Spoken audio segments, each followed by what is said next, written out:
예, 오늘은 6월 18일 화요일입니다.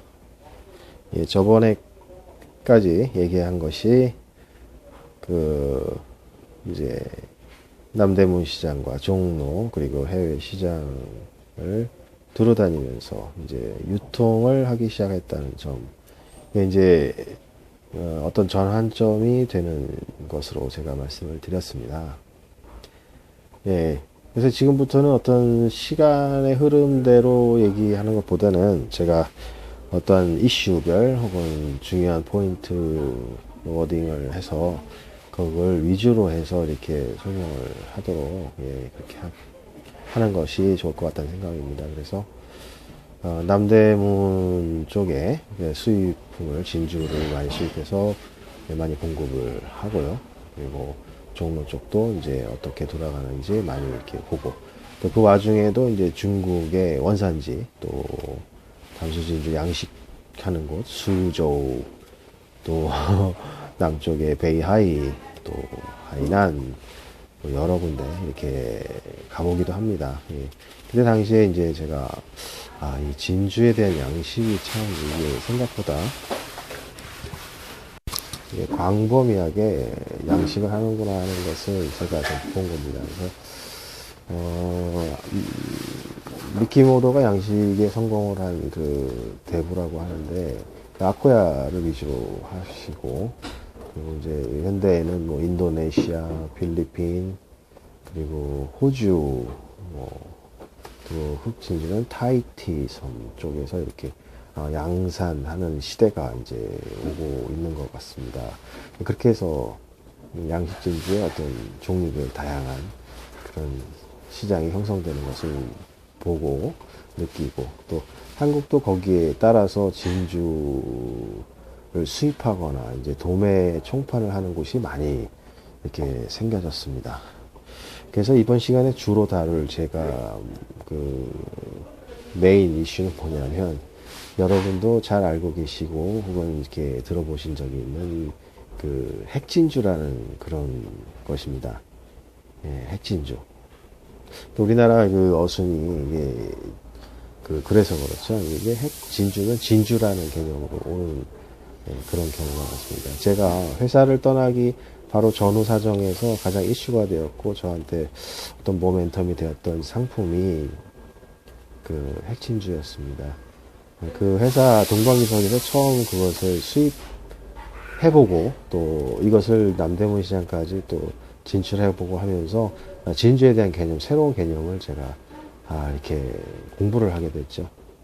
그래서 천연 진주, 또 양식 진주, 그리고 모조 진주 이렇게 크게 분류되는 거 과정에서 이 핵진주라는 게 도대체 어떻게 자리를 잡았는지 짤막하게 설명을 드리자면 원래 이 핵진주 그 파시는 그 부스에 홍콩에 있는 부스는 그 명칭을 South Ocean Shell Pearl 이렇게 써놨더라고요. 그 Shell Pearl 뭐 이런 식의 제가 의문이 많이 들어서 어떻게 만드는 과정인지 이런 걸 많이 물어봤는데 그 아주 큰 대왕족의 뭐 이런 기가스라고 하고 이런 일본 필리핀 같은 데 많은 그 두꺼운 그 조개를 이제 비즈 모양으로 동그랗게 깎아가지고 거의 위에다가 이제 코팅을 하는 겁니다. 코팅을 해요. 이게 왜 이렇게 새로운 신상품으로 주목을 받았느냐? 다른 모조 진주는 안에 유리가 있던가 플라스틱이 있던가 이런 경우가 많았거든요. 유리는 너무 좀 무거웠고요. 또 플라스틱은 너무 또 가벼웠죠. 근데 하물며 그 조개는 그 안에다 삽입하는 핵의 물질과 똑같은 그런 조개 폐에서 나오기 때문에 비중도 비슷하고요.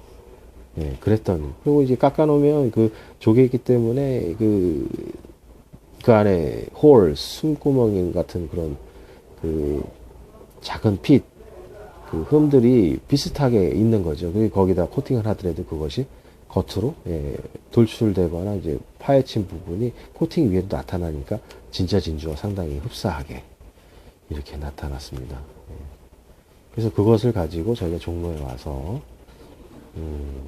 그때 업자들한테 보여준 기억이 생생합니다. 한 11mm, 11.5mm 정도 되는 알을 한 봉지 가지고 와서 이게 이제 흔히 말하는 남양진주로 보였던 거죠. 그분들이 한 해 한 돈 10만 원이면 뭐 현금을 주고 사겠다 이런 식으로.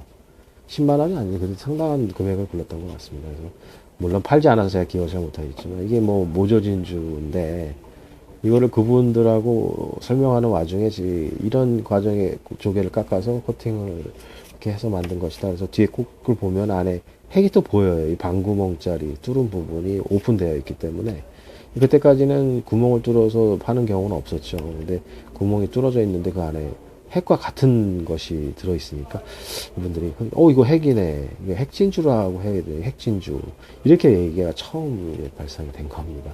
그래서 90년대 초쯤 되나요? 그때 핵진주에 출연이 있었는데 이렇게 만들어진 핵진주가 우리나라에 엄청나게 파급이 된 이유, 그때 당시만 해도 진주에다가 제품을 꾸며서 진열할 만한 재력을 갖고 있거나 조건이 되질 않았죠. 왜냐면 일단 구멍을 뚫어서 세팅을 해놓으면 그거를 팔아야 되는데 알 상태에서 골라가지고 세팅을 해서 또 손님들이 가져가기를 원하지, 이게 언제 세팅되어 있는지도 모르는 그런 진주를 완제품으로 사는 데는 익숙치가 않았던 거죠. 그리고 또 진주 틀을 만드는 총판에서도 빈 틀에다가 이렇게 뭔가 이렇게 사진을 찍을 때나 이런 대용이 필요했던 거고, 그 대용을 이제 쇼케이스 안에 있는 깔려져 있는 디스플레이 안에 핵진주를 넣기가 너무 좋았던 겁니다. 그 좋았더니 각 전국에 있는 점포에서도 11mm, 13mm 이런 큰 진주의 대용으로 진짜 남양진주처럼 빛깔이 너무 비슷하고 그런 어떤 진짜 너무 시밀러하게 같은 것을 이제 들어오니까 그때만 가격은 한 6, 7천 원에 도매가 이루어졌으니까 상당히 큰 금액에 지금 몇백 원대로 떨어졌는지 모르겠는데요. 그렇게 해서 처음 보급이 막 되었던 겁니다. 그래서 상당히 이게 어떤 새로운 시장이죠. 그리고 14K 제품에다가 18K 제품에다 세팅하는 경우가 흔하지는 않은데 우리나라는 큐빅을 14, 18K에다 세팅을 했었기 때문에 큰 거부감 없이 그렇게 DP용 혹은 실제 착용하는 용으로도 많이 나갔고, 그 당시에 처음 홈쇼핑이 저희 나라에 생길 때쯤에 제가 이제 큰 사고를 칩니다. 말씀드리자면 핵진주 비드줄을 목걸이 만들어서 납품을 하는데 이제 그쪽에서 상당한 메리트를 느껴가지고 전격적으로 한번 판매를 하게 됩니다. 하루 판매량이 한 4천 줄 이상 판매가 되는 그런 획기적인, 그때 당시에는 엄청난 양이었습니다. 장식감도 엄청났었고요. 그때 14K 장식을 그걸 또 잘라가지고 그걸 또 뭐 핵이라고 보여주고 뭐 그런 내용이 있었나 봐요. 제가 출연을 안 했는데 그때 밴더로 있으신 저하고의 파트너 분들이 엄청 힘들었던 거예요. 저는 이제 그 재료, 워티리얼 그 진주만 이렇게 수입을 해다가 이렇게 납품을 하고 했었는데요. 그 왜 사고냐? 이제 들어보면 요즘에 나온 진주, 그 핵진주라고 하는 거는 엄격히 이미테이션이니까 안에 핵에다가 코팅을 하긴 한 건데 그 핵이 아니고요. 새로운 또 물질입니다. 이 핵진주가 이제 나중에 더 이상 판매가 어려웠던 게, 특히 비드줄 같은 경우 이렇게 마찰이 있거나 이렇게 움직임이 많거나 뭐 반지 반구멍 이런 쪽으로는 그나마 들었는데 이게 나중에 벗겨집니다. 손톱에 매니큐어가 벗기듯이 벗겨지기 시작한 겁니다. 그래서 홈쇼핑에서 반품도 많이, 그때는 20% 이상 들어온 겁니다. 지금 현재는 20% 큰 반품이 아니라는데 초창기에는 그 큰일 나는 일이었었습니다. 그래서 아니 진짜 진주로 알고 핵진주라고 해서 샀는데 이게 뭐 벗겨지니까 난리가 난 것이지요.